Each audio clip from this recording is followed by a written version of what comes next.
Hai, balik lagi di AB Channel. Di video sebelumnya, kita sudah bahas betapa kuatnya Zeus sebagai Raja Olympus. Tapi, pernah nggak kalian terpikir, kenapa Zeus sampai harus disembunyikan di dalam gua saat bayi? Siapa sosok yang begitu ditakuti, sampai bayi sekecil itu harus diasingkan? Hari ini, kita akan membahas tragedi sang ayah, penguasa waktu yang brutal dan paranoid Kronos. Let's go! Cerita kita dimulai jauh sebelum para dewa Olympus menginjakkan kaki di atas takhta. Dunia saat itu dikuasai oleh generasi dewa yang lebih tua, para Titan.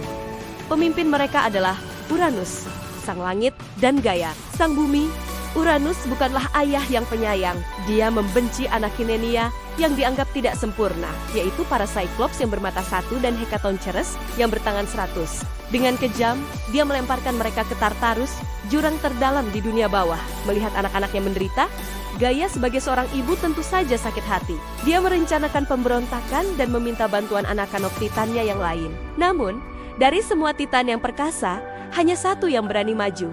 Kronos, putra bungsunya. Gaia memberikan Kronos sebilah sabit adamantin yang sangat tajam. Dengan senjata itu, Kronos menyergap dan menyerang ayahnya. Dia berhasil menggulingkan Uranus dari takhta dan menjadi penguasa baru alam semesta. Tapi, saat Uranus jatuh, dia meneriakkan sebuah kutukan yang akan menghantui Kronos selamanya. Dia bersumpah, "Sebagaimana kau menggulingkan ayahmu, suatu hari nanti, anakmu sendiri yang akan melakukan hal yang sama padamu." Kutukan inilah yang menjadi awal dari tragedi Kronos. Setelah menjadi raja, Kronos menikahi saudarinya, Rhea.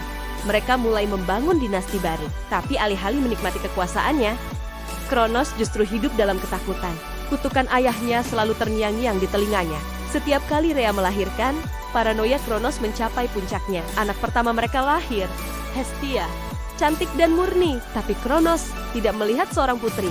Dia melihat ancaman. Tanpa ragu, dia menyambar bayi itu dan menelannya hidup-hidup. Rhea hanya bisa menjerit ngeri. Kejadian mengerikan ini terus berulang. Demeter lahir, ditelan. Hera lahir, ditelan.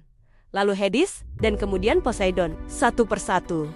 Kelima anaknya berakhir di dalam perut ayahnya sendiri. Bagi Kronos, ini adalah satu-satunya cara untuk memastikan tahtanya aman. Dia pikir, jika anak-anaknya terkurung di dalam dirinya, mereka tidak akan pernah bisa melawannya. Dia tidak sadar kalau tindakannya ini justru sedang menanam benih kehancurannya sendiri. Rhea benar-benar hancur melihat anak-anaknya ditelan satu persatu. Saat dia hamil anak ke-6, dia tahu dia tidak bisa membiarkan tragedi ini terjadi lagi. Dengan putus asa, dia melarikan diri ke Pulau Kreta dan melahirkan secara sembunyi-sembunyi di sebuah gua. Bayi itu diberi nama Zeus untuk mengelabui Kronos.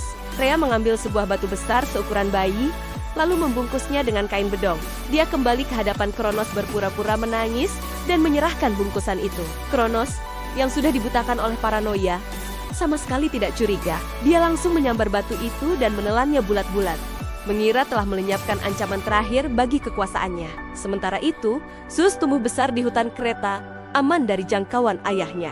Dia diasuh oleh para nimfa dan disusui oleh kambing ajaib bernama Amalthea. Setelah dewasa dan menjadi dewa yang kuat, Zeus tahu bahwa waktunya telah tiba untuk membalaskan dendam ibu dan saudara-saudaranya. Dia menyusun sebuah rencana cerdik dengan bantuan Metis, dewi kebijaksanaan. Zeus menyamar menjadi pelayan di istana Kronos. Dia berhasil mencampurkan ramuan khusus ke dalam minuman ayahnya. Efeknya instan. Kronos merasa mual luar biasa dan mulai memuntahkan isi perutnya. Yang pertama keluar adalah batu yang ditelannya bertahun-tahun lalu. Kemudian, satu persatu saudara Zeus keluar. Poseidon, Hades, Hera, Demeter, dan Hestia. Mereka semua telah tumbuh dewasa dan abadi di dalam perut Kronos. Momen itu menjadi awal dari perang paling dahsyat dalam mitologi Yunani, Titanomachi. Para dewa Olympus yang baru bebas, dipimpin oleh Zeus, menyatakan perang melawan Kronos dan para Titan yang setia padanya. Selama 10 tahun, pertempuran mengguncang langit dan bumi. Akhirnya, dengan bantuan para Cyclops dan Hekatoncheires yang mereka bebaskan dari Tartarus, Zeus dan saudara-saudaranya berhasil meraih kemenangan. Kronos dikalahkan. Dia dan para Titan lainnya yang melawan Olympus dilemparkan ke jurang Tartarus, tempat yang sama di mana Kronos dulu mengkhianati ayahnya. Itulah akhir dari era Kronos, sang Titan yang mencoba memakan takdirnya sendiri, tapi takdir justru yang berbalik menghancurkannya. Bagaimana menurut kalian? Apakah Kronos pantas dikasihani karena dia hanya korban dari kutukan ayahnya? Atau dia murni jahat dan kejam? Tulis pendapat kalian di kolom komentar ya. Jangan lupa like, share, dan subscribe Ebi Channel untuk pembahasan mitologi seru lainnya. Sampai jumpa di video berikutnya.